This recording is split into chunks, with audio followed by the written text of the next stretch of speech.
question is, why does everything has to be formal?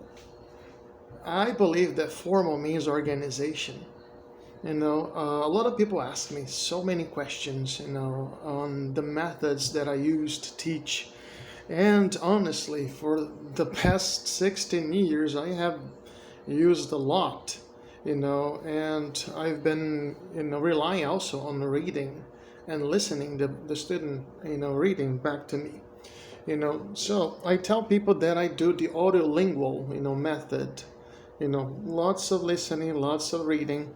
We read the text. After we write and read the text, we're gonna read out loud, and we're gonna listen to that, right? The student's going to repeat and hopefully memorize everything. Audio focus, speech, with a type of literacy. Okay, I try to teach the beginnings of the language, so literacy, and focus on phonetics. The focus is listening and speaking, of course. That is listening and speaking, and only then reading and writing. That is, it is based on the premise that language acquisition comes through repetition and memorization. This is one of the many methods that I use. Lots of repetition and memorization. A lot of people don't like that, but we do teach that. When I'm teaching something, I ask them what that means, and I ask them, how do you say that in English? And then I go, how do you translate that to Portuguese? And then we repeat a few times. And at the end of the class, most of the students, remember everything. I'm doing a group right now. They're all adults. They're all in their 30s and up, and it's been working perfectly.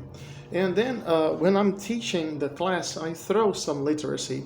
I show them patterns of pronunciation, why long vowels are pronounced that way, and why short vowels are pronounced the other way. And they go, it makes sense, until some other rule comes on and knocks down, what we have learned. So I believe that the student and the master together, they can create discipline. And with the habits of these disciplines, to see something new, a new word, a new expression, write it down a few times, or, write it on Post-its, those little, sticker things, and, sticking them up on your wall, on the mirror of your bathroom, whatever, and always going back to it when you forget, because we do forget. My hair is a mess, so don't worry about that. So I believe that using, this discipline of writing everything down and using many, many times with examples, they learn in sentences, they learn through the examples, and that guarantees the memorization.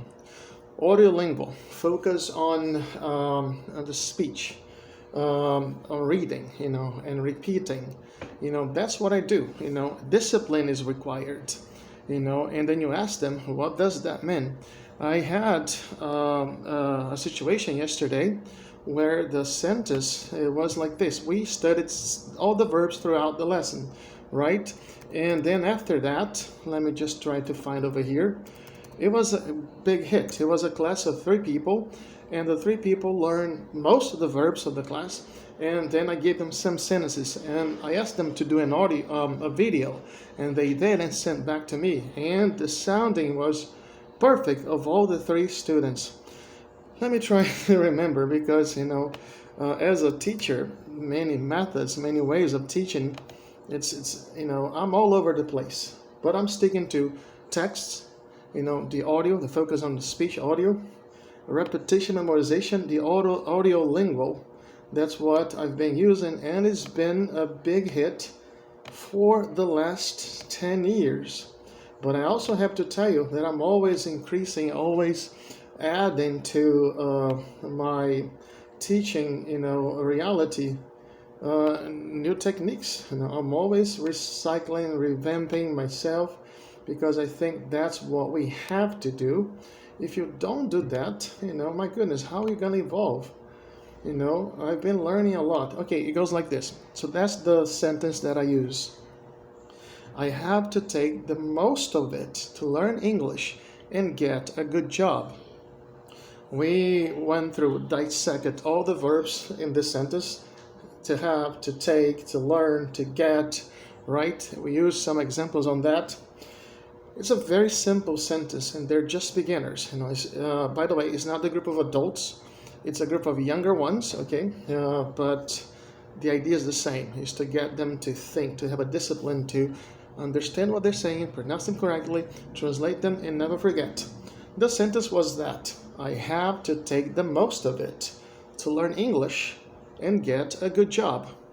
And it was a big hit.